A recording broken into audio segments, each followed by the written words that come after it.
Hey guys, so recently we've had some very important polls come out of some of the closest races in the 2022 Senate elections, especially polls out of the state of North Carolina, the first polls to ever be released out of the state. This is a seat that the Democratic Party really wants to win, a seat that they came very close to winning in 2020 with Cal Cunningham, although after the scandal, things became a lot harder for the Democratic Party. So this is a seat that they definitely want to win next year. And looking at the polls, they do have some sort of chance here in the North Carolina Senate race, where Ted Budd is likely to face Sherry Beasley. So in this video, I want to take a look at how these polls will affect the 2022 midterm elections, as well as what they mean for the specific candidates in each of these races. So I'm going to start off by filling in the solid and likely Democratic and Republican states on this map, just so we get a better idea of which states actually matter and which states are really in play for 2022. So Alaska and Iowa, because Chuck Grassley is running for re-election in Iowa, and Lisa Murkowski, even if she loses, it will still be a Republican that replaces her. So I'm going to categorize both of those states as solid for the GOP. The Democratic Party really has no chance in those states. So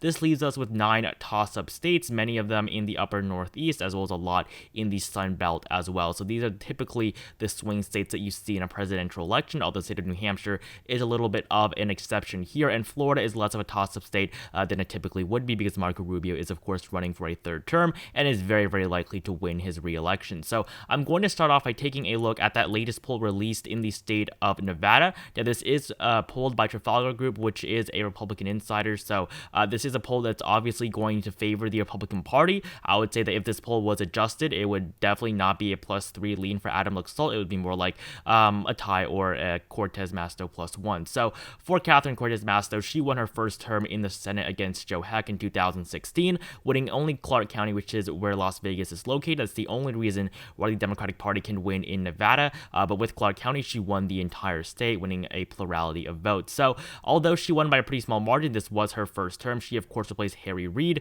the former Senate Majority Leader. So Harry Reid, of course, was able to win by much larger margins than Cortez Masto. But in 2022, she will have an advantage as an incumbent, even though it will be a Republican wave year. Incumbents do typically do better. It is a lot harder to win a race against an incumbent than to win against someone else who has not held that office before. And in terms of their odds right now, of course, the GOP has a 70% chance of winning the Senate as a whole in 2022. And in terms of winning the Senate race in Nevada, it sits at currently 57%, to the Democratic Party at 44%. So essentially, before the 2021 general election and the Republicans' ability to flip the state of Virginia, which basically meant that there's going to be a pretty strong red wave next year, the Democratic Party were actually favored by quite a bit to actually win this race. However, just because of the November 3rd elections, that is the only reason why the Democratic Party is now underwater in this race. I think that next year a lot can still change for the Democratic Party. I don't think this is the end for them in Nevada, but definitely I think Cortez Masto is not in the best position right now, and the latest polls definitely do suggest that. Looking at some of the other polls that have been released, this poll in the state of New Hampshire I think is very interesting. This is between Maggie Hassan and Corky Messner. So Maggie Hassan is the incumbent, and she got very, very lucky, I believe, because Chris Sununu will not be running against her. Chris Sununu, of course, is the incumbent governor of the state, who will be running for re-election in 2022 instead of challenging Maggie Hassan for the Senate seat. Although it would have been a very good time for Sununu to actually run, riding a wave of support for the Republican Party, as well as the fact that he will not have to run against Jean Shaheen, who is the stronger candidate out of the two between her and Hassan. But in 2022, the interesting thing is that Maggie Hassan is not actually likely to face Corky Messner, who currently is only in 4th place in terms of his odds of winning the 2022 nomination. Donald Boldeau is the current frontrunner, although he is not the strongest of candidates, and that's clearly seen by the fact that his numbers are all over the place. So essentially, after Sununu dropped out, it became pretty obvious that they were going to have to find someone new. Kelly Ayotte, the former senator from the state, had also dropped out. Her chances went up significantly, all the way to 1st place, right after Sununu announced, but just hours after Sununu announced that he would not be running, Ayotte also announced that she would not be running in 2022. So the interesting interesting thing here is, of course, in 2016, Maggie Hassan defeated Kelly Ayotte for the Senate seat, winning by 0.2% and winning by literally just a little bit over 1,000 votes. So Maggie Hassan defeated the Republican incumbent in this state, which is, of course, something that's very difficult to do. The Republican incumbent who won 60% of the vote just 6 years prior had actually lost in 2016 to Maggie Hassan, even though this was a year in which the Republican Party won the presidential election and a year in which Hillary Clinton did very poorly in this state. She only won the state by 0.3%. Of course, that is larger than Maggie Hassan's margin, but she was running as a Democrat against a Republican incumbent and in a state that definitely votes a lot more Democratic on the presidential level than it does on the Senate level. And so for Maggie Hassan, 48% was a pretty good win for her. And in 2020, Jeanne Shaheen defeated Corky Messner with 56% of the vote, winning by a solid margin and every single county in the state. So that's why Corky Messner, I think that if he does run against Maggie Hassan, it'll be very difficult for him to beat her. He could not even get close to Jeanne Shaheen just a couple of months ago. So I think that Corky Messner is not going to be the nominee, nor is he going to be able to defeat Maggie Hassan, who at this point is doing relatively well in her race, just because Chris Sununu has dropped out.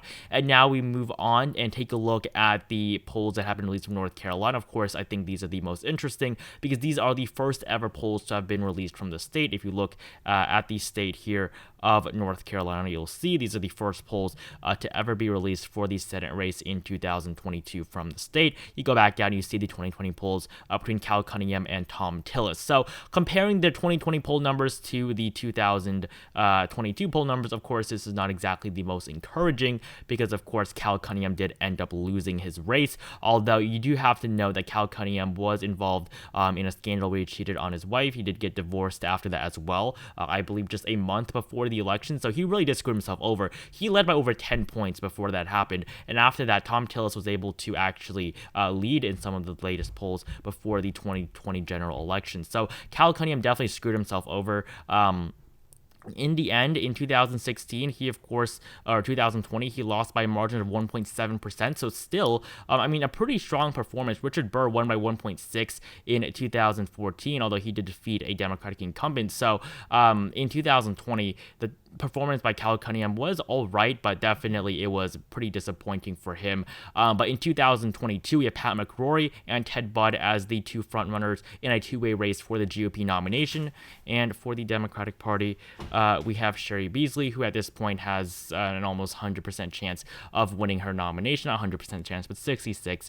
She's really the only candidate in the race at this point. It's either her or Jeff Jackson, and Jeff Jackson I don't think really has a chance at the nomination at this point. So really, it's just Cheri Beasley by herself. And for the GOP, Ted Budd is in a two-way race against Pat McCrory, who I do not think has a very good chance at winning this nomination. So the issue for Pat McCrory is that in 2012, he was elected governor of the state after losing the gubernatorial election here in 2008. So he lost the governorship in 2008. He actually came back and won it in 2012. So, in 2000, of course, 46%. 2012, he went on to actually win against Walter Dalton, 54%, good for him. And then 2016, he loses to Roy Cooper by less than 1%, by just 0.2%. So although he lost by a very small margin, he still did end up losing. And the fact that he lost twice in the state and only ran 3 times does show that he is not the most electable candidate in the state of North Carolina. Although I do think that against Cheri Beasley, he would actually be sufficient. However, Ted Budd is a much better candidate. In 2016, of course, Richard Burr won his re-election by over 5%. However, he will be retiring in 2022, which is why you have both a Democratic and Republican nomination. Ted Budd has also been endorsed by Donald Trump, so has Adam Laxalt from the state of Nevada. So these are the Trump-endorsed candidates. Trump has not endorsed anyone in New Hampshire yet, although he did endorse Corky Messner in 2020. But in the state of North Carolina, I think it'll be very difficult to defeat a Trump-endorsed Ted Budd at this point. But the race is still very, very close. If you do look at the polls, Ted Budd only leads Cheri Beasley by 1%. Pat McCrory actually leads by 2%, which I do think is pretty surprising. So it is still a very, very slight margin for the Republican Party in the state of North Carolina. But I do definitely think that Cheri Beasley at this point is going to have to he's going to have to improve, because even, looking at the 2020 polls, Cal Cunningham led by 4 to 6 points in the final polls that were released, and he still ended up losing the race by almost 2%. So these numbers are definitely not good enough for the Democratic Party at this point, but it is still very, very early on, and you have many undecided voters. As you can see, almost 20% of the respondents to these polls have not actually formed an opinion yet. And if you look at these polls, of course, it was almost 100%. So it is still very early on in this race, so we will have to see what happens in the next couple of months. So looking at the other latest polls, we have two very interesting polls from the state of Georgia with Raphael Warnock, and then we'll take a look at the final polls that were released in Florida. So in the state of Georgia, Raphael Warnock, of course, will be running for his first full term after winning the special election in the state of Georgia against Kelly Loeffler in 2020, and finally the runoff in 2021. So Raphael Warnock won 51% to Loeffler's 49%, so this really was a pretty strong performance for him. And he was the first Democrat to be elected to the Senate from the state of Georgia in decades. And, he, of course, did much better than Joe Biden did, who only won by 0.2%. So looking at their odds, however, currently Raphael Warnock is not expected to win. He's expected, though, to run against Herschel Walker, who is the Trump-endorsed Republican candidate for this state. I believe he has a 97% chance right now of winning that race, or 85, but it will be very, very difficult for, I believe, Herschel Walker to actually win this race. If you look at the numbers before the 2021 general election, you will see that the Democratic Party was actually doing pretty well there. I do think, though, that as of this point, I am more confident in Herschel Walker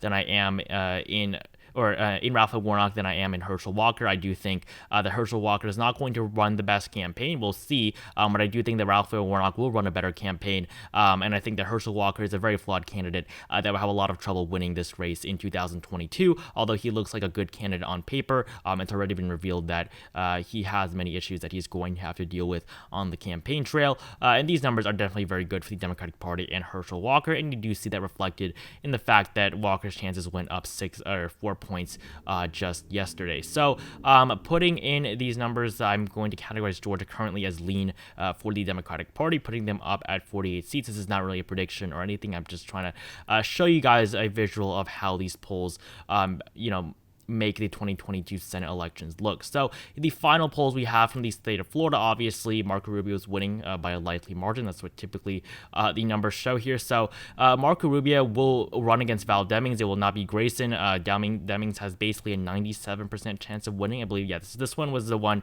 that Demings had a 97% chance of winning the Democratic nomination. She, of course, is a current representative from the state, while Marco Rubio is, of course, the Republican incumbent, first elected in 2010, defeated Patrick Murphy by over 7% in 2016, and will be running for a third term in 2022. So Marco Rubio will be very difficult to defeat. He has an 86% chance of winning this race, and I mean, he leads Val Demings, the presumptive Democratic nominee, by 12 points in the poll. So definitely he is doing very well in his race, and this puts both parties at 48 seats apiece. And I think that, this is really why, these races are going to be so competitive in 2022, because of the fact that you're going to see so many races where the polls, and, the betting odds just don't match up, because of the fact that people don't really trust the polls as much anymore. So I'm actually going to give the state of Ohio as lean for the GOP, just to fill in this map so we have a better consensus here. I do also want to take a look at the latest polls in the state of Pennsylvania, although they are a little bit older. John Fetterman currently just seems to be doing pretty well in his race. I don't think Conor Lamb is going to win the nomination. I think that Fetterman is going to end up on top, although it is still a pretty contested race. John Fetterman does lead in most of the polls that have been conducted, although against Sean Parnell, he is doing worse, but Parnell has actually dropped out because of the fact that he lost custody of his children, and, after the divorce settlement. So Sean Parnell has actually dropped out, so Fetterman is likely to face Jeff Bartos, I believe, at this point. So it's going to be a pretty good race, I think, for them. I think the Democratic Party still has a very good chance in Pennsylvania, although I think in Wisconsin, it's going to be a little bit tougher for them there. I think that in the state of Wisconsin, with Ron Johnson Johnson pretty much running for re-election at this point. The Democratic Party, even though they're doing all right in the polls, it's going to be difficult for them actually to defeat the Republican incumbent. And finally, in the state of Arizona, currently, Mark Kelly is doing very well in the latest polls that have been released, leading by, likely margins against basically all of his possible Republican opponents in 2022, with Mark Bonovich being the top contender for the Republican nomination. So this is currently going to be lean as well. So right now, of course, Senate races are still very, very close. I think the Democratic Party has a very good chance, but the GOP, of course, can flip, either any of these three states, Pennsylvania, Georgia, or Arizona, and win the Senate. The Democratic Party right now is really going to have a very hard time winning and retaining control of the U.S. Senate next year. So that's it for this video. We did see the first polls to ever be released out of the state of North Carolina, so that's pretty interesting to look at, as well as some other interesting polls from Georgia, New Hampshire, and Nevada. So thank you guys so much for watching this video. Make sure you like it down below if you enjoyed it. Comment down below who you think will win these Senate elections in 2022. Subscribe to my channel if you have not, and I'll see you guys in the next video.